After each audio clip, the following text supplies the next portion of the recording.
इस संसार को सागर बताया गया है। रामायण जी में भी, भागवत जी में भी, प्राय सब पुराणों में। क्यों? बोले इस संसार में और सागर में एक समानता है। क्या? बोले सागर में भी लगातार तरंगे उठती रहती हैं, कभी सागर शांति नहीं होता। ऐसे ही संसार वाले सागर में भी हम लोग देखते हैं, हमारे संसार में भी निरंतर ही तरंगे उठती रहती हैं, कभी शांति नहीं होता जीवन, कभी दुख की लहर आती है, कभी सुख की लहर आती है, उठती रहती है। दूसरी बात, सागर में जिस तट पर व्यक्ति खड़ा होता है उस तट को तो देख पाता है, लेकिन जो दूसरा तट होता है सागर का उसको नहीं देख पाता। आप सब सागर पर कभी न कभी गए होंगे, तो जिस तट पर हम लोग नहाते हैं, गंगा सागर जाइए या जगन्नाथपुरी जाइए, कहीं भी, तो वो वाला तट तो दिखता है, पर जो दूसरा तट है वो नहीं दिखता। ऐसे ही इस संसार वाले सागर में जन्म वाला तट तो हमको दिखता है, तो मृत्यु वाला तट हमको नहीं दिखता। लेकिन सागर के जिस तट पे हम खड़े हैं वो तट हमको दिखाई दे रहा है, लेकिन दूसरा नहीं दिखाई दे रहा। तो इसका मतलब ये नहीं है कि दूसरा तट नहीं है, दूसरा तट भी है। ऐसे ही इस संसार वाले सागर के अभी जन्म वाले तट पे हम खड़े हैं, पर मृत्यु वाला तट भी है। जैसे सागर का भी दूसरा तट है, हमको दिखाई नहीं पड़ रहा, वो अलग बात है। सागर में ज्वार भाटा आता है। आप जानते होंगे कि सागर में सबसे अधिक ज्वार पूर्णिमा पर आता है, खूब उफनता है सागर पूर्णिमा पर। चंद्रमा को देख करके समुद्र में उफान आया करते हैं। और अपना जो शरीर है, इसमें अलग अलग अंगों के अलग अलग देवता बताए गए हैं। उनमें मन का देवता कौन है? बोले चंद्रमा मनसो जाता। जो मन का देवता है वो चंद्रमा है।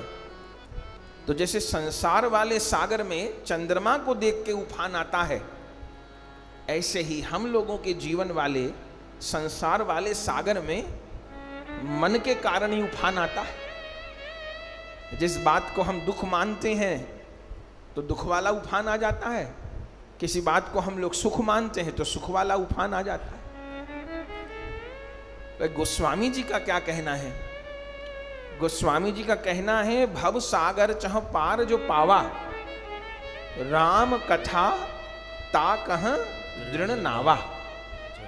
जिसको इस भव सागर से पार होना है, इस संसार वाले सागर से पार होना है, यह भगवान की मंगलमयी कथा नौका है। इस नौका में हमको बैठना है। इसलिए सुंदर कांड के भी अंतिम दोहे में गोस्वामी जी क्या कहते हैं, जहां विश्राम करते हैं सुंदर कांड का?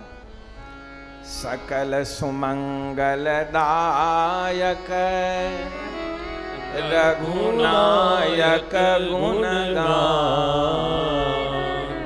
सादर सुनहि ते तरहि भव, सिंधु बिना जल जान। सुंदर कांड के विश्राम पर भी, विश्राम माने ये सुंदर कांड को सुने की, सुंदर कांड को कहे की फलश्रुति क्या है। क्योंकि हम लोग कलयुग के जीव हैं ना, बिना स्वार्थ के कोई काम नहीं करे। बोले कथा बाद में सुनेंगे सुंदर कांड की, पहले ये पता चले फायदा क्या होगा, लाभ क्या होगा। तो गोस्वामी जी कह दिए आखिर में, सकल सुमंगल दायक। यह भगवान की जो कथा है, ये सुंदर कांड की जो कथा है, ये सकल सुमंगल दायक, ये सब प्रकार से हमारा मंगल करने वाली है। रघुनायक गुणगान। लेकिन शर्त क्या है? सादर सुनहिते। सादर, आदर के सहित सुननी पड़ेगी। इसलिए गोस्वामी जी कहते हैं, जे गावहि ये चरित्र संभारे। इन चरित्रों को संभाल के गाना है।